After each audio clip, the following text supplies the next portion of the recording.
Sylvie est avec nous. Bonjour Sylvie. Bonjour Brigitte. Donc vous êtes en couple, vous, depuis le mois de juin.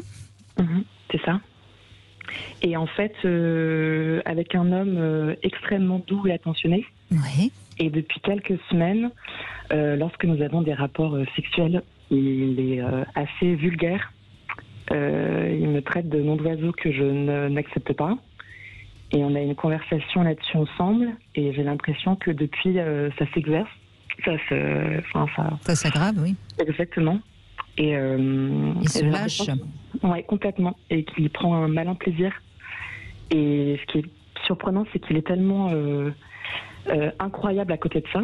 Mais dès qu'il... c'est comme si son visage même se transformait. Ça vous fait peur ? Un petit peu.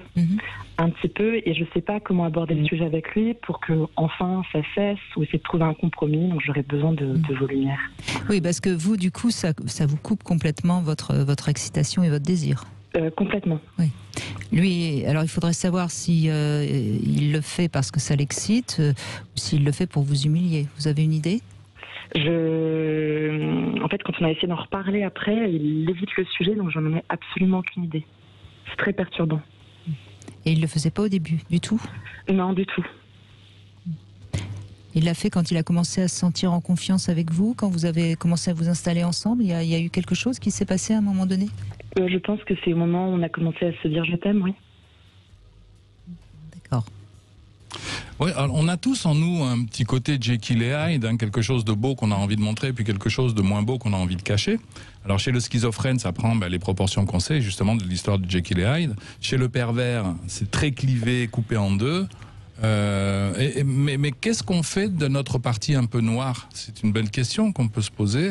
Qu'est-ce qu'on en fait ? On peut en faire des tas de choses. On peut en faire, y compris de la création. Les écrivains projettent leur partie noire sur le papier. Donc là, vous êtes avec quelqu'un qui, à un moment donné, semble parfait, puis qui, à un autre moment, a besoin d'exprimer sa grossièreté. Il y a des gens qui ça pourrait plaire.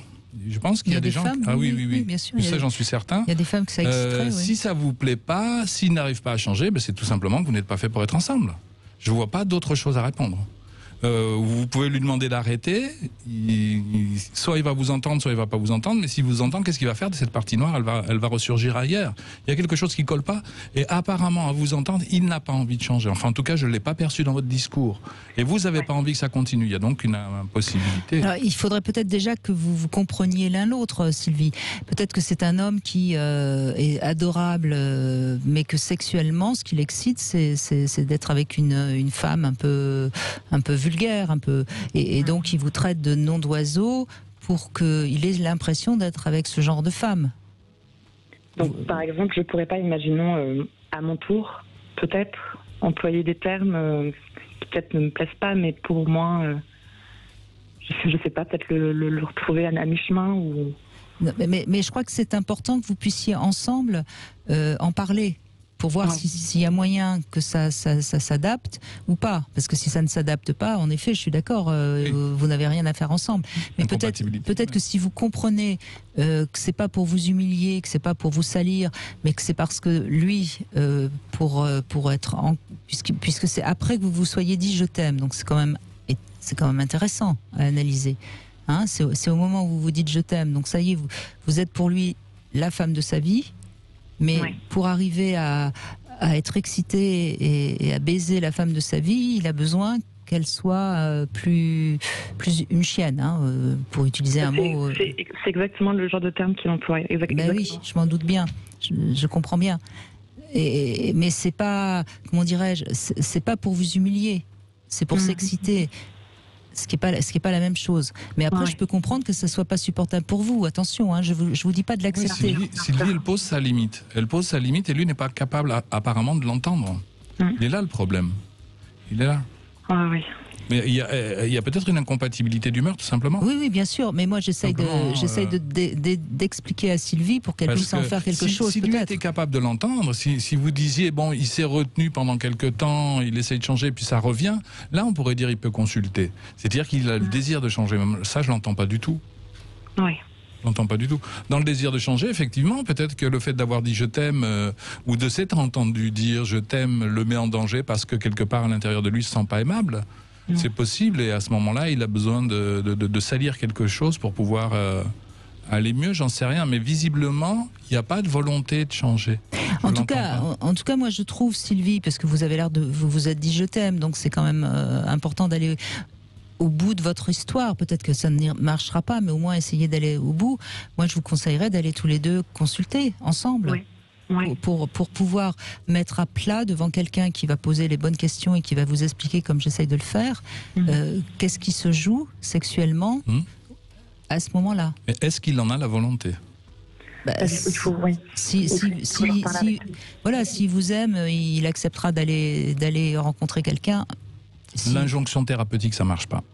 La matière première quand on fait une thérapie, c'est le désir de changer, le désir d'avancer. Faire une thérapie pour faire plaisir, on le sait en justice, hein, vous avez des juges parfois on l'a entendu tout à l'heure, le monsieur dont les filles ont été violées, celui qui a été condamné, il était condamné à, j'ai cru entendre 2 ans avec sursis. Oui, mais surtout à faire une thérapie. Je suis désolé, mais ça marche pas. Oui, je sais ça bien. marche pas parce qu'il n'a pas la volonté. Est-ce qu'il a, il a peut-être pas envie de quitter Sylvie, donc il aura peut-être envie d'aller consulter. Je veux dire, ça veut pas dire qu'il changera sa sexualité. Mais bon, enfin, écoutez, moi, je pense que ça vaut le coup d'aller au bout. Et puis, est-ce que vous pensiez qu'il accepterait si vous lui demandiez ? On n'a pas du tout abordé ce sujet-là, mais je pense sincèrement qu'il m'aime. Donc, comme le sujet n'a pas été abordé, si jamais, comme vous le dites, ça m'attristerait énormément de me rendre compte qu'il n'a pas envie de faire cette démarche-là pour moi. Et si jamais je sens un vrai désir de sa part, je me dis que je vais peut-être suivre le conseil de Brigitte et en parler avec lui. En tout cas, je pense surtout, Sylvie, que vous n'aviez pas tout à fait compris ce qui se passe entre vous. Donc déjà, ça va vous aider à pouvoir communiquer mieux sur le fait que c'est difficile pour vous et que ce n'est pas supportable pour vous. Peut-être que vous ne l'avez pas dit assez clairement non plus. Et c'est ça, oui, parce que je n'arrivais pas vraiment à comprendre pourquoi est-ce qu'il faisait ça. Et vous êtes restée un peu silencieuse. Et comme vous êtes restée silencieuse, il a cru que ça vous plaisait ou en tout cas que ça ne vous dérangeait pas. C'est possible aussi. Oui, il y a de fortes chances, oui, en effet. Merci beaucoup d'ailleurs. Je me sens beaucoup mieux maintenant. Et surtout ne pensez pas que c'est une manière de vous rabaisser. Hein. Après c'est vrai que ça peut, quand on s'y attend pas, en plus, ça peut être particulièrement choquant. Oui. Tout le matin au réveil, c'est assez particulier. Mais un grand merci. Je vous en prie, Sylvie. Merci à vous.